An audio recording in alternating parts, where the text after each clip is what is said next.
இந்த ப்ராடக்ட்டை நான் வந்து அனாவசிய செலவாலாம் வாங்கலை. நம்ம வீட்டில் வந்து ஆயில் கேன் யூஸ் பண்ணிகிட்டு இருந்தோம்ல, அது வந்து ஒன்று உடஞ்சி போச்சு.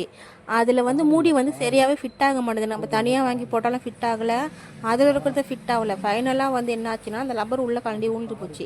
1/2 லிட்டர் எண்ணெயை வந்து அந்த லப்பரோடைய தான் செஞ்சேன்னா, அது ஒரு மன கஷ்டமாகவே இருந்துச்சு. அதனால் நான் என்ன பண்ணேன்னா, சின்னதாக நம்ம வீட்டில் ஒரு வாளி ஒன்று இருக்குது, அந்த வாளியை வச்சு தான் அது அந்த வாளியில் தான் எண்ணெய் ஊற்றி வச்சுருந்தேன்னா, அது எனக்கு வந்து சுத்தமாக பிடிக்கல. எண்ணெய் ஒழுகி இருக்கும், அந்த எண்ணெய் அது வந்து பிசு பிசுன்னு ஆகிடும், அந்த மாதிரிலாம் ஆகிடுமா. சரி, ரொம்ப நாளாக ஒரு ஆயில் கேன் தேடலாம், திரும்பவும் அந்த மாதிரி வாங்கக்கூடாது, வேறு மாதிரி வாங்கலாம்னு சொல்லி பார்த்தேன்.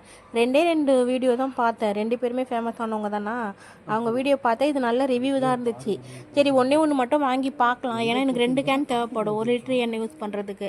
சரி, ஒன்று மட்டும் வாங்கி பார்க்கலான்னு சொல்லிட்டு வாங்கினோன்னா நல்லா தான் இருந்துச்சு. ஸ்ப்ரேவும் நல்லா வருது, அந்த எண்ணெய் ஊற்றுறோம்ல அதுவும் வந்து ஊற்றுனதுக்கப்புறம் ஸ்டாப் ஆகிடுது, வழிஞ்சிலாம் வரல. சூப்பராக இருக்குது ப்ராடக்ட். வேணும்னா நீங்களும் வாங்கிக்கோங்க.